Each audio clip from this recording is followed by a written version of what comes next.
Hey, magnificent middle grade readers, it's Miss Heather here, and I am back with a great new middle grade read for you. And today I have Paul Mosier's Echo's Sister. Now, Paul Mosier is one of my favorite authors ever for middle grade novels. His book, Train I Ride, is probably one of the best books I ever read. It broke my heart, but it also made me laugh at times. It was just a really, really great book about a middle school girl.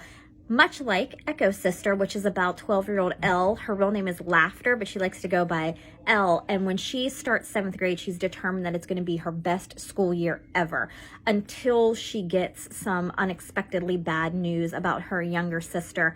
And she starts to learn how friends, both old and new, can help her find a sense of peace and hope and love, and how even though some things might not work out the way we want them to, there's always a silver lining. So I'm going to read you the first few pages of Echo's Sister, and I hope that you love it and that you'll look for it on our e-services, Overdrive and Libby. This is chapter 1, page 1 of Echo's Sister. Today is the first day of school, and it's going to be fantastic. I think this as I sit on the toilet in the second floor bathroom of the Village Arts Academy in New York City, looking at a page in my tiny journal with a list of things to say to all my new classmates. The carefully crafted phrases on my list are sure to make me a big hit with all these new kids. Technically, the kids aren't new. They're just new to me. I've been going to public school my whole life, but now I'm starting 7th grade at this private arts academy. I'll make all kinds of new friends as long as I stick to the list of things to say and don't allow conversation to stray into dangerous subjects like money. The kids at this school generally have much more money than my family does. We can barely afford to live here in Manhattan, even though my mom is a semi-famous dress designer. The other kids mostly have rich parents who work on Wall Street. They probably all get dropped off in limousines, while our plan is for Dad to walk me to school every day. I'm not sure why everything is so expensive in the city, because the apartments are tiny and falling apart, or at least ours is. My dad says that the correct term for expensive and tiny and falling apart is charming. Mom seems to agree with him. I guess our neighborhood, which is called Greenwich Village, is kind of pretty with its trees and the sidewalk planters. Before Mom and Dad had me and Echo, my little sister, it probably felt much roomier.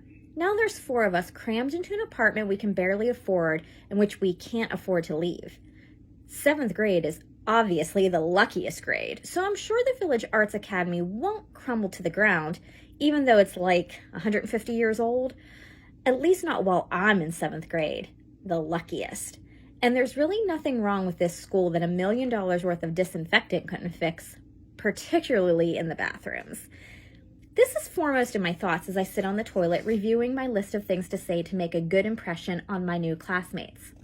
In addition to don't mention money in any way, my list says, don't compliment anyone's clothes.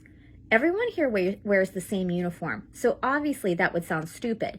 And if I complimented another girl's clothes, that would also be complimenting my own clothes, which would make me sound conceited. My list also says, don't ask where the bathroom is. That'll be perfectly easy to not do as I'm already here. I just need to remember how to get back once I leave. Sitting in the stall is a good place to collect one's thoughts and gather one's courage as long as nobody thinks I spend too much time in here, like there's something wrong with me or something.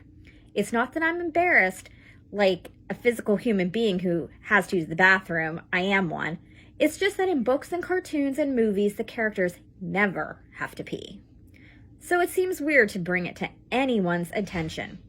One of the most important items on the list is don't introduce yourself as Laughter, which is my actual name. Instead, I go by L, as in the sound of the letter my name begins with.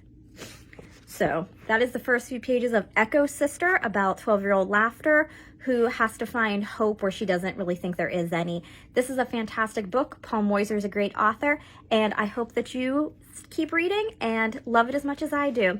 See you soon, guys. Bye.